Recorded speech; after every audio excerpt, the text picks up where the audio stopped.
Xa pasamos o tempo de desconto para rozar. Dende este luns venceu o prazo estipulado pola Xunta para ter as fincas limpas de cara ao verán, pero aínda hai moita xente que non cumpriu con esta obrigación. E non será porque non avisamos. As empresas de rozadura estiveron traballando arreo para chegar a tempo con todos os traballos. Este ano está se poñendo todo moi complicado, e entonces estamos aí a volta do 31 de maio e non se dá abasto cas chamadas do teléfono.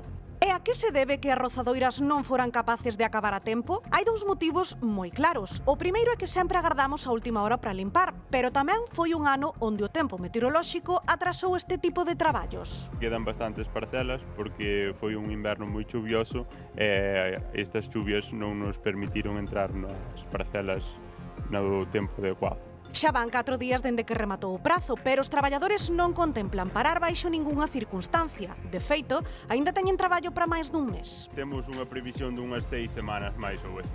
Agora xa coa prazo vencido son moitos os que rozan apurados para escapar das multas. Pero ollo con isto, xa que as presas poden ser moi perigosas. Hai poucos días falecía un home en Carballo por unha ferida provocada coa rozadoira. O varón de 82 anos sufriu unha amputación na perna manexándoa. Os servizos de emerxencia non puideron facer nada máis que certificar a súa morte. O ano pasado, en Samos, faleceu outra persoa da mesma idade atrapada debaixo dunha máquina rozadoira. Polo que moita precaución á hora de facer este tipo de traballos.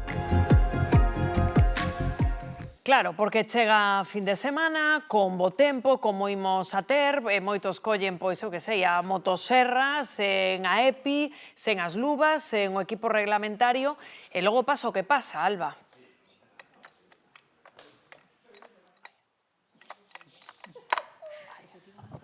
Un momento que non arranca a motosierra, un segundiño a ver se consigo, non vai.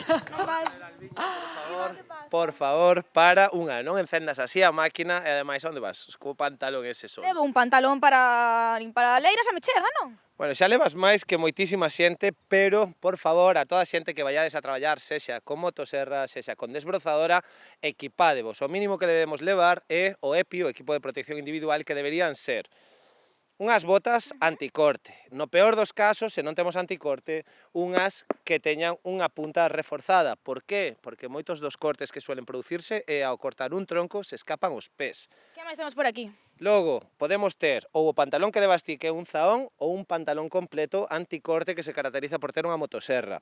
Guantes, roupa de alta visibilidade e logo un casco se temos proyeccións. Temos que poñer protección auditiva e unha pantalla e unhas gafas. Todo isto para a motosierra. E que máis temos por aquí, Iván? E logo temos a outra máquina por excelencia do rural galego, que é unha rozadoira, que me sigue costando dicilo en galego, para mí unha desbrozadora. E por que teño dúas? Porque unha, para mostrar que ten o protector antiproyeccións fastidiado, e a xente que fai, cando se lle rompe, yo quita. Isto supón moito risco, e máis traballando con este tipo de discos que fan proyeccións de alta velocidade, por algo que vamos a ver aquí. Claro, todo isto é o material que necesitamos para limpar a leira. Pero antes de limpar a leira, que necesitamos ver?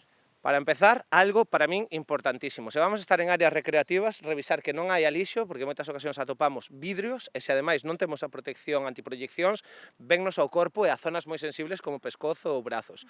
E moitísimo cuidado con isto. Isto é un niño de velutina que non só están nas árbores, senón que podemos atopalas no medio da maleza. E isto é un dos riscos para min, que o ano pasado hubo 3 falecidos debido ás picaduras de velutina. É dicir, roupa axeitada e revisar a leira antes de traballar nela. Importantísimo. Entón, roupa, protección auditiva, pantalla, roupa antiproyeccións, botas e guantes. Non manipular a máquina e revisar as zonas de traballo. Pois moitas grazas, Iván. A todo isto podemos engadir agora que chega o verán e altas temperaturas un extintor que tamén é recomendable para limpar as leiras.